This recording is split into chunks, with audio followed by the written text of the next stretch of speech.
Before Superman, Batman, or Spider-Man, there were the Trailblazers. The original heroes who defined the genre. From jungle protectors to mythical magicians and the underwater anti-heroes, these pioneers laid the foundation for modern-day legends. Let's dive into the untold stories of the superheroes who are older than you think. The Phantom. It's the mid-1930s, radios are playing soft jazz music throughout the streets, movies are still in black and white, and superheroes, well, they're not even a thing yet. Yeah, imagine that. Then in 1936, a guy named Lee Falk decided to change everything. He created the Phantom, the first costumed superhero ever in a daily comic strip. Now this guy came before Superman, Batman, and pretty much everyone else. The Phantom made his debut on February 17th, 1936, and he appeared in newspaper strips before eventually transitioning to comic books. So who is the Phantom? Well, he's known as the Ghost Who Walks, which is pretty badass. He's not your typical superhero with superpowers or gadgets. No, the Phantom is actually the 21st in a long line of crime fighters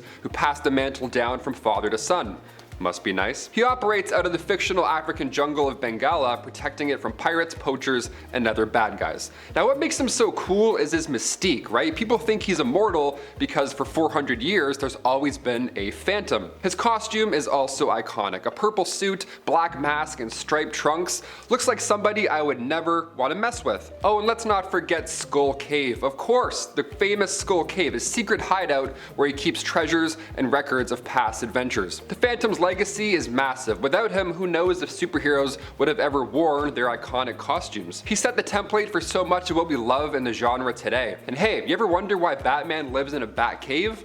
Well, you could thank the Phantom for that inspiration. He's such a nepo baby, isn't that true? Yeah, he's born, that's it, now he has a job. That's it, no applying. No reference letters? Must be nice, dude. Mandrake the Magician. Before Harry Potter, Doctor Strange, or any other magic-wielding heroes, there was Mandrake the Magician. And yes, he would have been a Gryffindor for sure. Another creation by Lee Falk, the same guy who gave us the Phantom. Mandrake made his first appearance June 11th, 1934 in newspaper comic strips, but at the time, Mandrake was groundbreaking. While most comics focused on slapstick or crime, here was a character who dealt in illusions, hypnotism, and the supernatural. Mandrake is this cool magician with a tuxedo, a top hat, and a cape. He looks amazing, the classic magician look. But this guy wasn't just pulling rabbits out of his hat, no, he was doing much more. Mandrake used his skills to fight crime, battling everything from mobsters to intergalactic villains, you name it. His signature move is hypnosis. He could convince enemies that their weapons were snakes or that they were surrounded by fire. Whatever works to save the day. Talk about a creative way to disarm bad guys, okay. Abracadabra. Mandrake also had an incredible supporting cast, including his best friend Lothar, one of the first African-American comic characters portrayed in a heroic and dignified light. Together they traveled the world taking down evil masterminds, other magicians, anyone that's in their way. Mandrake's mix of action and magic was ahead of its time, and he's often considered the blueprint for later mystical heroes. Next time you're watching Doctor Strange, think about this man. Mandrake. Dr. Occult. Alright, this one's a deep cut for hardcore comic fans. Dr. Occult was created by Jerry Siegel and Joe Shuster. You know, the guys who would go on to invent Superman, no big deal. Dr. Occult made his first appearance in New Fun Comics issue 6 in 1935, published by National Allied Publications, which later became DC Comics, the same DC Comics we know and love. That makes him one of the oldest DC characters ever. End of story. Dr. Occult is a supernatural detective, sort of like a 1930s version of John Constantine. He investigates cases involving ghosts, demons, and magical phenomena, anything mystifying and crazy and scary. His tools of the trade include the symbol of the Seven, a mystical talisman that protects him from dark forces. And while he doesn't wear a flashy costume per se, his trench coat and fedora give him quite a classic noir vibe. Also a fedora and you're a superhero? You're my favorite, let's do it. The Shadow. Let's travel back to the golden age of pulp fiction. In 1930, a mysterious figure named the Shadow came from the darkness. Not in comics, but on the radio. Yeah, tune in. Created by Walter B. Gibson for the Detective Story Hour, The Shadow was a vigilante who quickly captured listeners' imaginations, which is hard. That's like the OG podcasting right there. By 1931, he transitioned to pulp novels, and in 1940, he made his way eventually into comics. The Shadow is all about mystery, and by day, he's Lamont Cranston, a wealthy socialite, but by night, he becomes the Shadow, a master of disguise and stealth who uses his twin blasters to take down criminals. His iconic catchphrase, "Who knows what evil lurks in the heart of men?" I mean, what? Dude, that is so iconic. Who just says that? What are you, Gandhi? It's no surprise he became a pop culture staple. The Shadow's influence is huge. He's considered a direct inspiration for Batman, from his use of fear and shadows to his dual identity as a wealthy playboy and masked hero. Without the Shadow, Gotham City might look very different today. It might look like Toronto. Captain Marvel, Shazam. Now here's a superhero who once gave Superman a run for his money. Literally.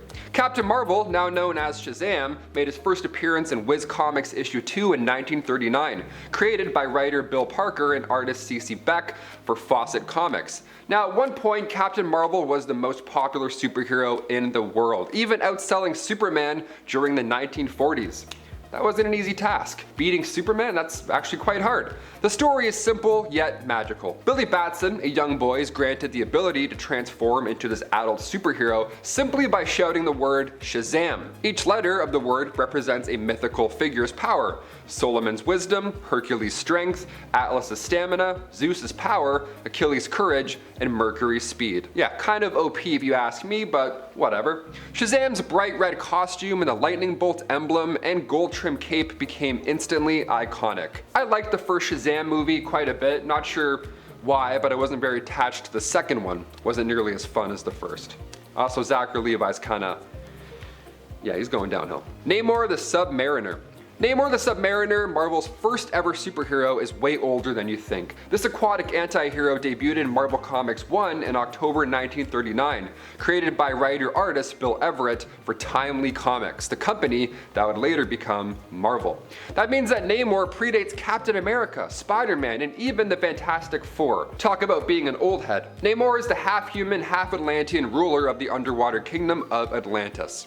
Again, Nepo baby for sure. He's got all the powers you'd expect: super strength, the ability to breathe underwater, and telepathic control over sea creatures. Imagine controlling a fish, that would be amazing. But he's also got something you don't see every day. He's got little ankle wings that let him fly. I would love some ankle wings. That wouldn't be late a day in my life. Namor is fiercely protective of his underwater kingdom, which often puts him at odds with surface dwellers. He's one of the first comic book anti-heroes, meaning he doesn't always play nice. Even when he's fighting for a good cause, he's still got some dirty tricks. Some tricks in his little winged shoes. Namor's complex personality, proud, arrogant, but also deeply loyal to his people, this makes him stand out even today. I loved him in Wakanda Forever. I thought he was the best part of the movie, but I don't think we'll see him again anytime soon. Let's hope, but I don't think so. The Green Llama. If you've never heard of the Green Llama, well, don't worry. He's one of those forgotten Golden Age superheroes, but he has a fascinating history. I mean, his name's the Green Llama. I mean, come on. Created by writer Ken Crossan, the Green Llama first appeared in Double Detective magazines back in 1940 and later made the leap to comic books. The Green Llama, whose real name is Jethro Dumont, is a millionaire playboy who becomes a Buddhist monk after spending time in Tibet. He gains mystical powers like super strength, flight, and the ability to emit green energy beams, hence his name. Using his newfound abilities, he returns to America to fight crime and battle evil forces. What makes the Green Llama unique is his spiritual background. He's one of the first superheroes to be explicitly tied to Eastern philosophies, which was rare for the time. Though he's not as well known as Batman or Superman, he's quite an interesting relic from a time when superheroes were experimenting with all kinds of influences. Plastic Man. If you think stretchy superheroes began with the Fantastic Four's Mr. Fantastic, well, think again, bucko. Plastic Man was created by writer/artist Jack Cole and made his first appearance in Police Comics 1 in 1941. It was published originally by Quality Comics. Plastic Man's kind of wacky, slapstick adventures made him one of the first superheroes to really embrace humor as a core part of his character. I mean, after all, his name is Plastic Man. You can't really take that too seriously. Plastic Man started out as Eel O'Brien, a small-time crook who fell into a vat of chemicals during a heist. The classic, whoops, fell into a vat of superpowers trick. Love that. Now, instead of perishing, he gained the ability to stretch, contort, and reshape his body into any form imaginable. As a tall man, I would love that. I could itch my back finally, be at peace. That'd be lovely. Realizing he has a second chance at life, Eel reformed and became the crime-fighting, joke-cracking Plastic Man. Even after 80 years, Plastic Man remains a fan favorite for his unique mix of comedy and action. The Blue Beetle is another Golden Age hero with a long, fascinating history. Created by Charles Nicholas Wachowski, he first appeared in Mystery Men Comics 1 in 1939, published by Fox Feature Syndicate. Over the decades, the mantle of the Blue Beetle has been passed down to these different characters, but it all started with Dan Garrett. The original Blue Beetle was a police officer who used a mystical scarab to fight crime, giving him super strength and invulnerability. Again, I would love to have a mystical scarab, but instead I just got like jeans, I don't know. In later iterations, like Ted Kord's version, the scarab was replaced by high-tech gadgets and a flying beetle-shaped vehicle.